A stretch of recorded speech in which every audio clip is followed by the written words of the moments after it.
The Sacramento Kings have traded De'Aaron Fox. De'Aaron Fox and Jordan McLaughlin will be going to the San Antonio Spurs. The Kings will be receiving Zach LaVine, Sidi Sissoko, 3 first-round picks, 3 second-round picks, and the Bulls will receive Zach Collins, Trey Jones, Kevin Herter, and they get their own first-round pick back from San Antonio.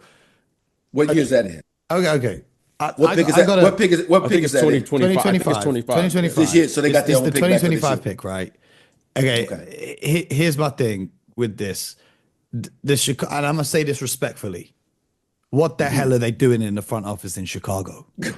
What the hell is going on? Okay, you had Zach LaVine, DeMar DeRozan, and Alex Caruso. All 3 of those guys, you traded them away for Josh Giddey, Kevin Herter, Zach Collins, Trey Jones, Chris Duarte. So basically salary, unless you're a Josh Giddey believer, BJ, I know you're a fan, but you also got 2 second-round picks, and then you got your own pick back, which you traded away to get rid of DeMar in the first place. You traded those 3 guys and didn't get 1 first-round pick in return. Now, you're a team who's going to need to rebuild. Mikal Bridges down there got 5 first-round picks for himself. We see teams flinging around these first-round picks like there's no tomorrow. Yet you telling me the Chicago Bulls, Zach LaVine, DeMar DeRozan, 2 star players, and Alex Caruso, one of the most valuable role players in the league, couldn't get 1 first-round pick in return? Or 1 of these players? I don't know. If I'm looking at any of those players I just named as pieces to build around, I don't know, maybe Josh Giddey pans out, maybe he don't. But Josh Giddey is your best return for all 3 of those guys combined. I don't know what's going on in Chicago. I don't know what they're doing. I don't know if they're just trying to be bad on purpose, but it's absolutely awful. Okay, it's terrible. I don't know how it's going on. You could let maybe anybody in the world be the GM for them, and they could do a better job. Chicago Bulls, you didn't want to hire me for your show because you didn't like my English accent. Maybe you can hire me to be your general manager because I'll damn sure do a better job than what the hell you've had going on for the last number of years. Hey, Mo, you dropped the mic. What else we going to say? Let's talk about the Spurs and the Kings, though. Exactly. The Spurs are made out like thieves here. The Spurs are made out like thieves because they've acquired De'Aaron Fox in exchange for basically salary and 3 first-round picks, but I believe that 2025 Charlotte pick is top 14 protected, so that won't convey or go into 2 second-round picks. So they've essentially given up their 2027 San Antonio pick and a 2031 Minnesota pick for De'Aaron Fox, which I think is a fantastic deal for San Antonio. The Kings also, similarly, what the hell is going on in Sacramento? What the hell are you guys doing? You traded De'Aaron Fox for Zach LaVine. Okay, here's a wild idea. Let's put De'Aaron Fox, let's put DeMar DeRozan and Zach LaVine together on the same team because we've never seen that before in the NBA. That worked so well when the Chicago Bulls did it. In fact, let's put those 2 together and put a European big man next to them. But this time, instead of having Vucevic who can shoot the 3, we're going to put Sabonis and have even left space in.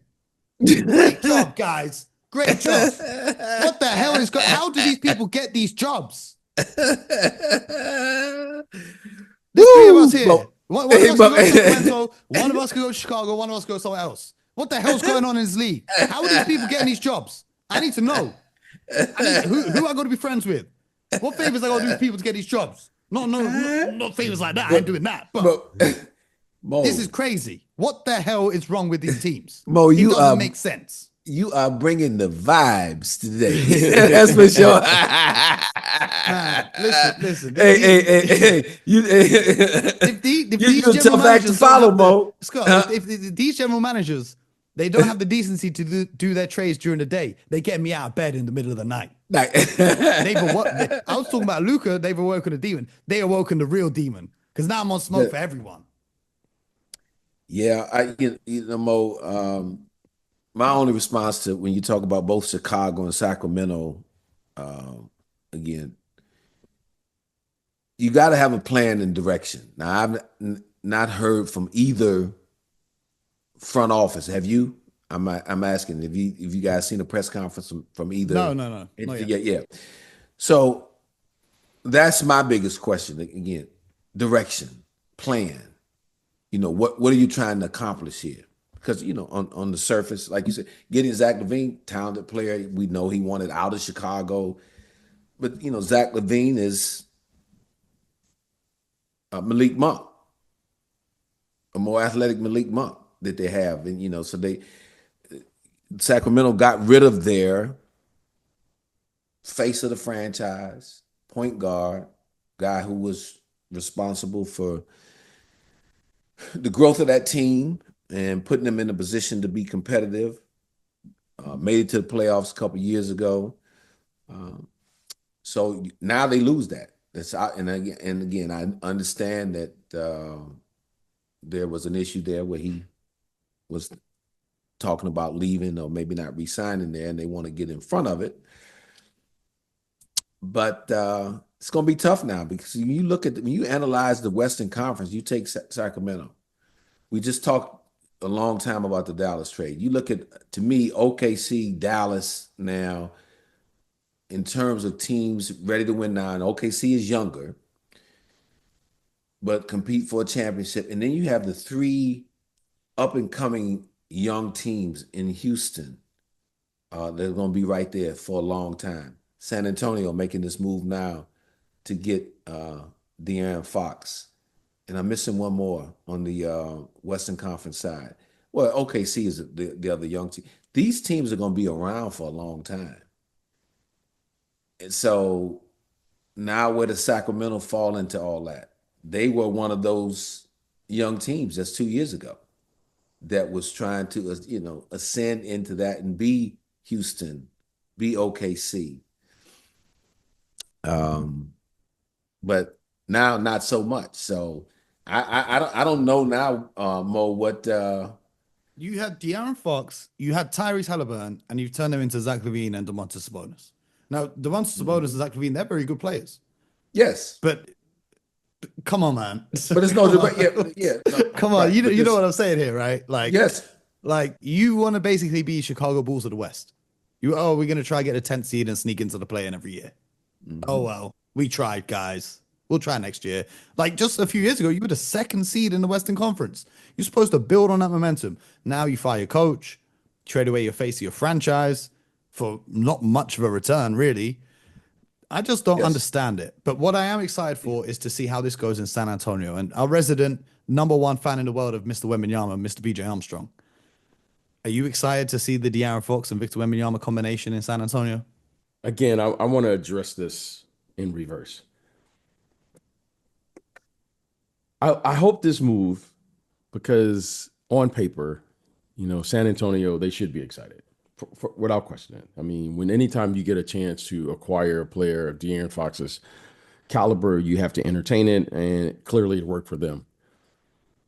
But I'm a little concerned because I hope that I'm wrong here. I hope this doesn't stunt the growth of like a Stephon Castle, who is a young player who they just drafted last year, I believe, with the 4th pick or something. Yes. Okay.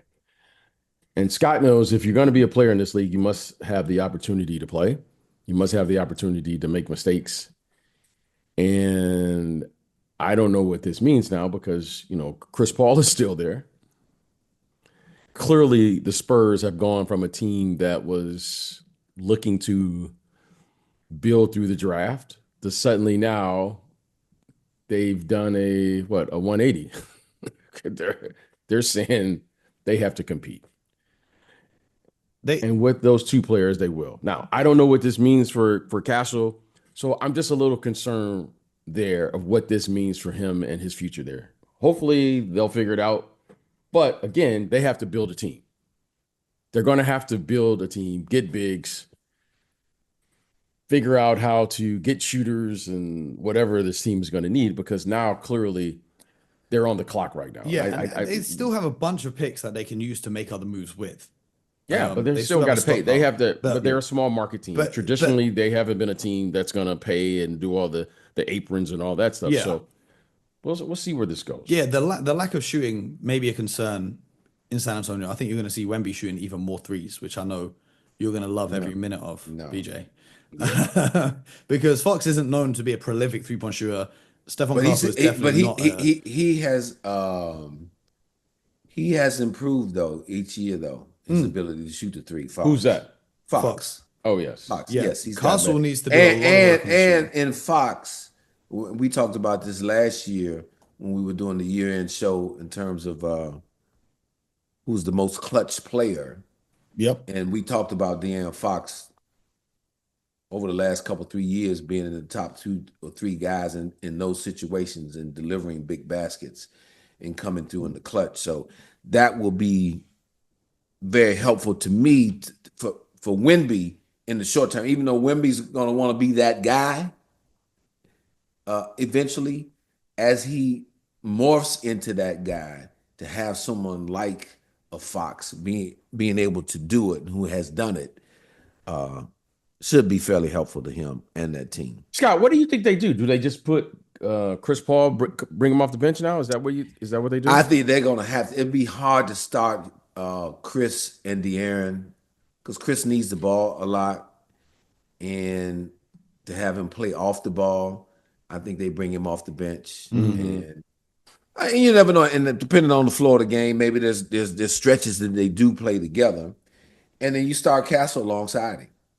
And I know one thing you always used to, and I know they've, with a guy like Castle, when you can play with an elite point guard like a De'Aaron Fox, while there could be some concern in terms of quote unquote usage rate for Stephon Castle, there could be some benefit from him too, if Right. as long as they don't lose sight of that, because he's out there with a guy who could take some ball handling pressures off of him.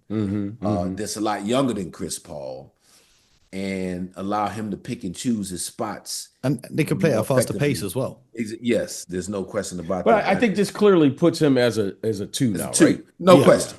No Yeah, question. I mean, that's what I'm thinking, because it clearly puts him as a they'll two. play- And we didn't know, and I know that there was a lot of question about him when coming out. Was he a 1 or 2 when he Right. came out in the draft?